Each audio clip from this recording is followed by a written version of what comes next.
Hello everyone and welcome to another Pyro Gaming video. If you watched my video yesterday, you know that the normal and heroic versions of 0 Hour as well as the normal version of Whisper are currently busted and the enemies are insanely easy to kill. Match game doesn't matter, your power level doesn't matter, the types of weapons that you use doesn't matter, you can just steamroll all of the enemies in these missions now with the exception of Heroic Whisper. That is the only one that does not seem to have this bug for whatever reason. But it occurred to me when making that video and reading all the comments of all the people getting their first Outbreak perfected, then a lot of you are just now unlocking the heroic version of 0 Hour, meaning you now can go farm for the Catalyst in the heroic 0 Hour, and there are some differences. So the normal version that I did yesterday in that video is not going to help you much in the heroic version. The jumping puzzle is different, and there is also a separate, brand new puzzle towards the end right before the final boss. So that's what we're going to talk about in this video. Let's go ahead and get started. So the first difference in the heroic version is that the enemies are a little bit stronger, meaning the damage that they deal to you is a little bit more than in the normal version. The damage that you deal to them is still completely busted and irrelevant. You won't really notice a difference between normal and heroic. They still die incredibly quick, but they will hurt you a little bit more. So just for fun, I wanted to come in here with all white gear, with the exception of my power weapon. You cannot get a white power weapon in Destiny 2, so I had to use a green grenade launcher, but all my armor and my other two weapons are all white. I wanted to just have some fun in here and see if I could solo the heroic version. Spoiler alert, I did. Had like 2 minutes left. It was pretty fun. I would recommend doing the challenge. It was a lot of fun. But anyway, getting back to the differences. The heroic version will have a weekly rotating burn. This will be either solar, arc, or void. It's important that before you go into the mission, you take note of what burn it is that week, because that burn correlates with a pattern that you need to follow towards the end of the mission. We'll talk about that a little bit later after Trevor. Skip ahead if you want. If you just need to get to that part, I will have a map showing which pattern you need to follow in that room for each of the burns. But aside from that, the major differences come at the jumping puzzle.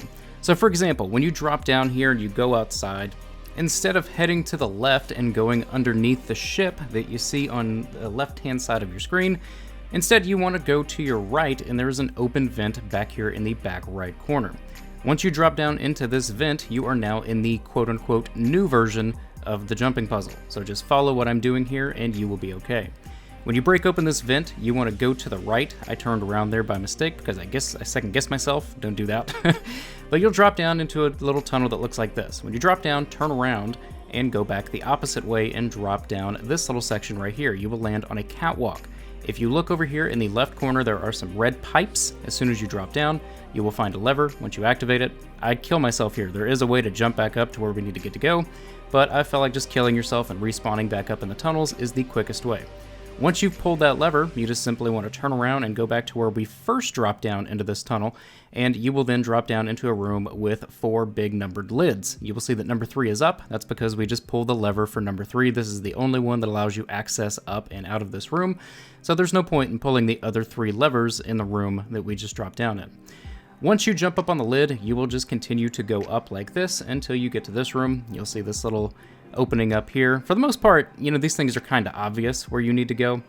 Like this one, you can see the little yellow things over there where you need to jump. Eventually you'll make it outside. You'll see little openings and stuff like that. So what I'm going to do is go ahead and let this gameplay run out. I'm going to cut the commentary here and I will pick it back up at Trevor. So talk to you guys soon.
Really quickly, I just want to say that once you get to the fan room that I'm in now, you're back on the normal version of the jumping puzzle. So from here on out, it's like it was on normal, with the exception of the puzzle in the Cryptarch Vault that we'll deal with shortly after Trevor. But for now, you're back on the same track as normal. There's no secrets here or anything like that, so just keep going like you would in normal mode.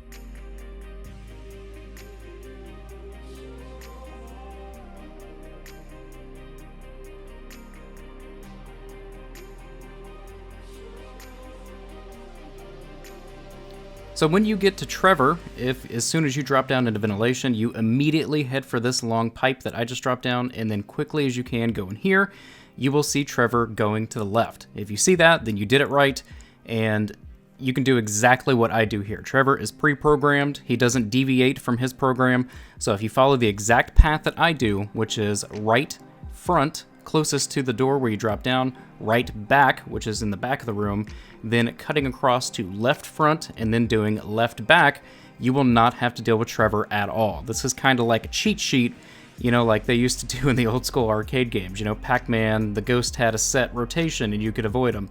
Same thing with Trevor. He does the exact same thing for everybody in every instance.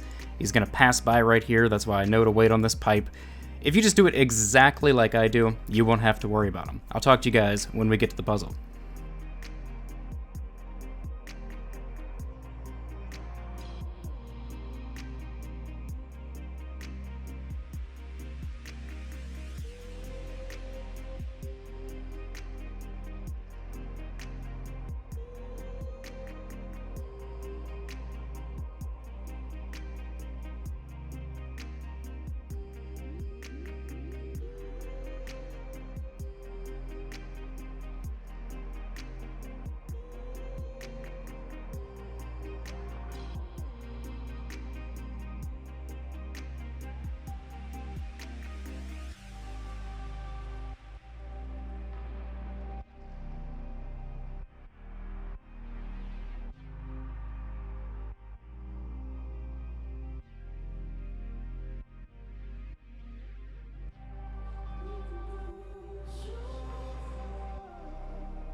Whenever you reach the Cryptarch's Vault, you will see these big white rectangles on the floor. There is a specific pattern that you need to follow on these rectangles that correlates to the burn that will be active in the heroic version of the 0 hour mission each week. So, for example, if it's arc burn, that pattern is going to be different from when it is solar burn. Here's a map of what the pattern looks like for each burn.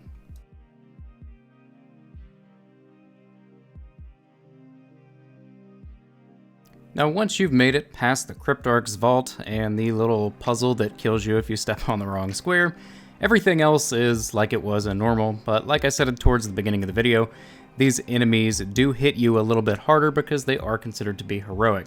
But if you watched my tutorial on the normal mode of how to do this boss fight, then it's the exact same here. You're going to see me using a different loadout because, like I said, I'm using all white gear. I just wanted to see if I could do it with all white trash weapons and no armor stats whatsoever. Really fun challenge, by the way. I recommend trying it out. If not in Heroic, try it out in Normal and see how it goes. But yeah, I'm going to go ahead and cut the commentary here. There's not much more to say. If you would like a more detailed version of this, go watch that first video. You'll see a link to it in the top right corner of the screen. I will let this gameplay go ahead and play out, but I will not be talking. So sit back, enjoy some Fallen Slaughters with some white weapons, and I will talk to you guys in the next video. If you enjoyed this one, click like. If you're new to the channel, click subscribe. And if you're already subscribed, I fucking love you. Thank you guys so much for watching, and take care.